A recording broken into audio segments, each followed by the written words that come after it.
Gor Mahia, for them, they have to win every match at all costs. That fourth goal in particular by Emmanuel Osoro ilikuwa bao ya madharau sana bana. As in, unapita katasi and then unafika kwa byline, kwa line ya goalpost, unakalia ball alafu unafunga. Like hiyo ilikuwa My congratulations goes to Ryan Ogam.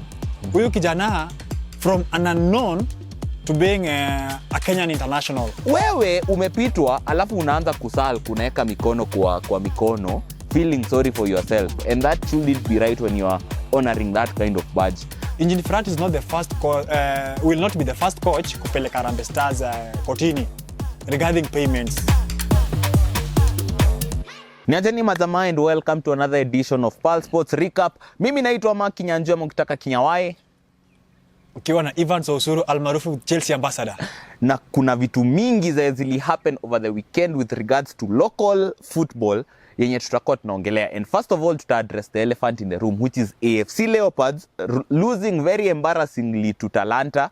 They lost by 4-2. But before your game, of course, kulikuwa na controversies of the pitch issues AFC.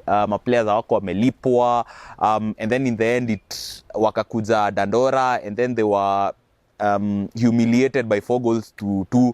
That fourth goal in particular by Emmanuel Osoro ilikuwa bao ya madharau sana bana. As in, unapita katasi and then unafika kwa byline, kwa line ya goalpost, unakalia ball alafu unafunga. Like hiyo ilikuwa like to sum it all up, it was just a bad day in the office and epitomized everything that is wrong with AFC Leopards over the last couple of weeks. Ulimake aje hiyo situation? First of all, personally, nilifeel vibaya kulingana na result ya FC Leopard because if at all you are not satisfied or you are not contented with what is happening, it is proper kwamba as a team or as players, kaeni kando. Let the match be rolled. At least it will cost only 2 goals. But entering the field, honoring the match, alafu mnapigwa 4 goals really doesn't bode well for AFC Leopards because any team ambayo ilikuwa imeanza pick up, then all of a sudden just one match taints the entire picture of picking up its form. So it's high time, if at all they don't want to play as a result of mambo na kukosa kulipwa, let them not honor their matches instead of going to dish out shoddy performance yenye fans ndio umia zaidi if you ask me. Yes. Na hiyo ni ukweli cause before the game na understand my players hawako wamelipwa, and it's ironic cause AFC Leopards signed a new sponsorship deal with a kit manufacturer. Na sasa hiyo jina nikikumbuka, I think director utatuwekea hapo, je nimeisahau. So it was the first time they were unveiling their new kits midway through the season, because remember AFC Leopards wamekuwa in hiyo situation ya they want to transition from being a community club to being a club that is corporate owned. So you remember after they signed that deal pia kuna hizi, but that is a story for another day. So I was expecting time unado new kits, at least bana onyesha hii ni you are proud to wear this kit bana, but apparently watu wako wamelipwa 2 days wakaenda on a go slow. But for me, what they should have done, kama uko on strike ka home tu, usiona match, cause ukikuja uone match and then uembarrassed by 4-2, you're not even trying, cause that fourth goal epitomized the fact that hawa watu wako wanajaribu, cause hata Katasi alikuja akasubstitutiwa afterwards, and it's very rare for you to see a goalkeeper being substituted after an error, cause once Osoro alimpita jamaa hata hakubodha. Unaona venye ukipitwa at least unajaribingi kutrack back ndo at least urecover. So wewe umepitwa alafu unaanza kusal, kunaweka mikono kwa mikono, feeling sorry for yourself, and that shouldn't be right when you are honoring that kind of badge. From a fan perspective, I can understand, because there's one fan who actually actively said that kama uko on strike baki home, heri upewe that 2-0 a walkover loss kushinda ukuje upigwe 4 goals, because hiyo ina damage nini yako. And also the coach himself said that AFC Leopards, to be fair, were on form since Ambani took over on an interim basis. But then when you don't give them their dues, of course people will down tools demanding everything.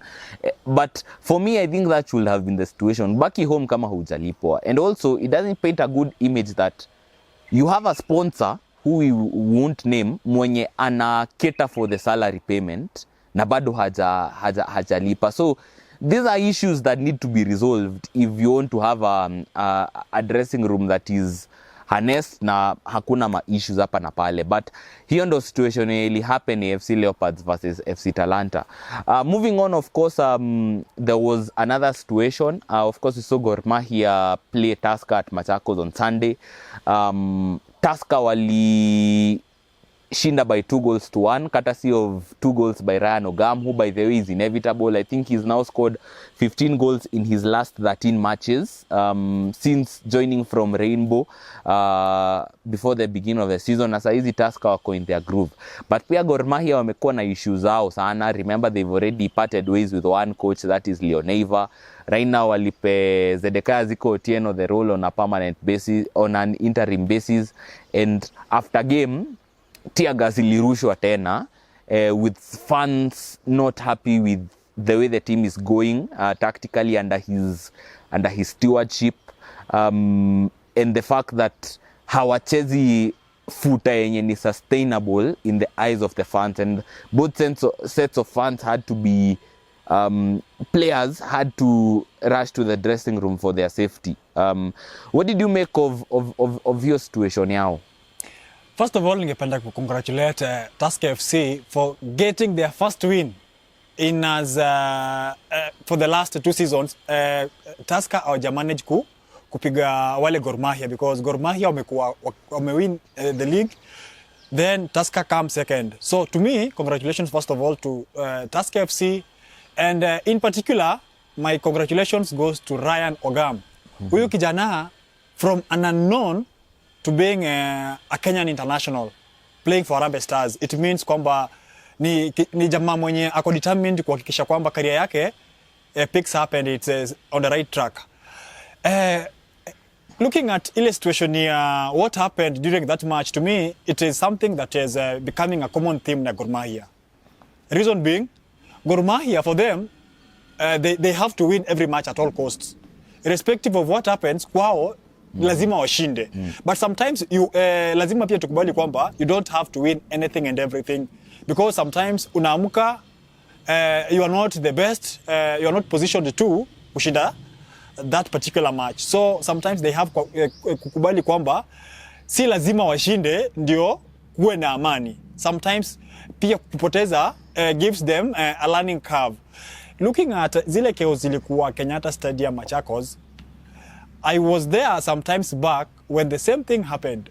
So I think it's high time mashabiki wa Gor Mahia plus management should sit down wajaribu kuangalia what needs to be done. Sababu imekuwa a long story, a long debate that started kitambo sana.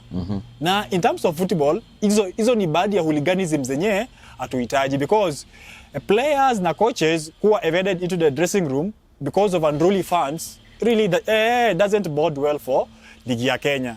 So for me, it is high time Gor Mahia must rediscover themselves, look at their behavior, kwamba mabadiliko yanafaa kufanyika department zote, uwanjani na nje ya uwanja.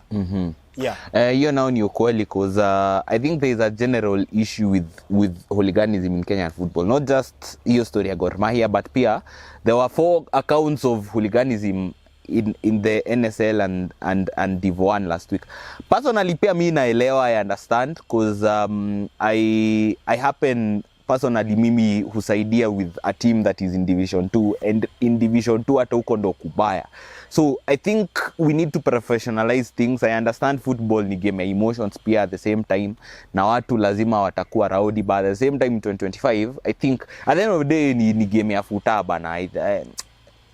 It doesn't bode well, but hiyo ni kitu yenye tunaweza discuss on a whole other video. But moving on, of course, there is something else.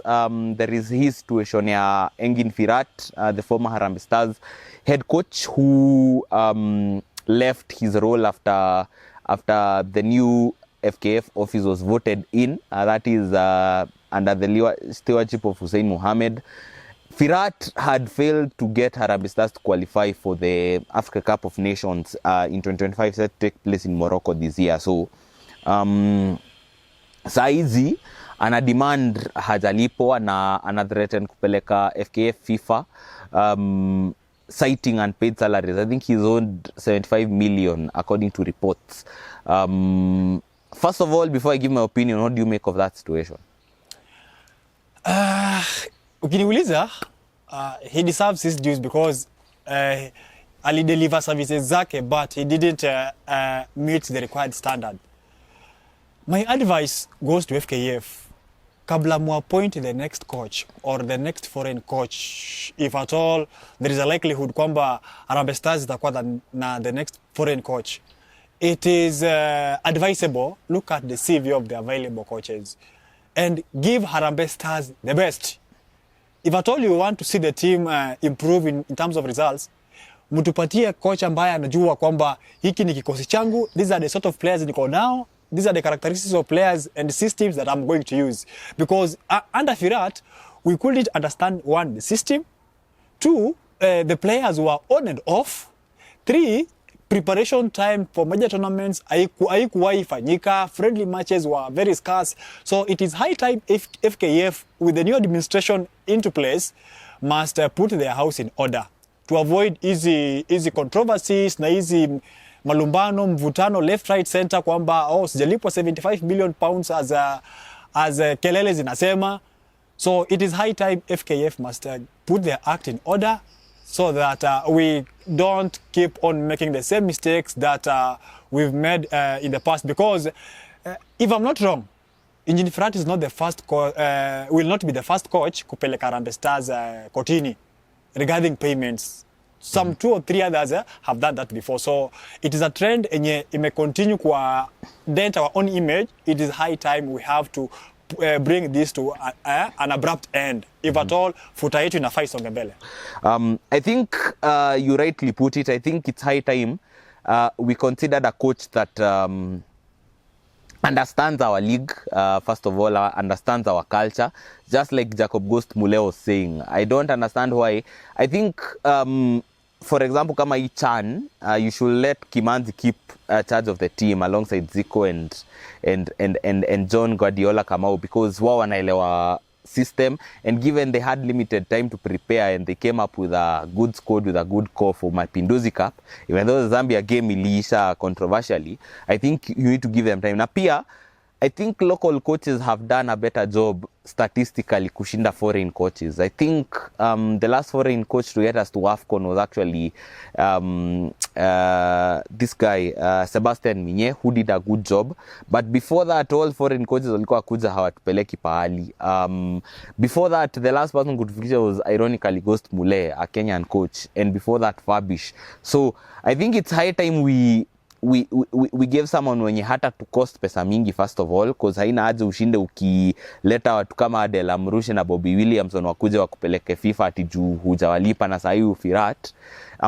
In year 2 kae na local coach and give him the time, because right now rumor has it that Benny McCarthy, former Manchester United assistant South African, set to take over. But if you don't clean your house first, you're just adding more problems to your ranks. And imagine going from Man United to Kenya, as South African stakeholders were putting it. So yeah, I think I'll agree with you on that situation. Let's get our house in order. Let's make sure we get the basics right, and let's have a coach that actually understands the system, actually understands how Kenyan football works, because as we've seen, local coaches can take us far. Like Salim Babu took under-20s to AFCON for the first time. AFCON will take place in April. So yeah, that is the situation. Anyway, majamani, hayo tu kwa sasa. What do you think of chenye tumeongelea? Do you think ENGIN Firat is right to take Kenya to FIFA? What do you think of hiyo story ya Gor Mahia na AFC na everything? Tujulishe hapo chini kwa comment section. Kama kawaida, nimekuwa wako Makinyanjua, mkitaka kinyawae. Emmanuel Osoro, ambassador wa Chelsea mwenyewe. Hadi tupatane wakati mwingine. Adios majamaa. Bye bye.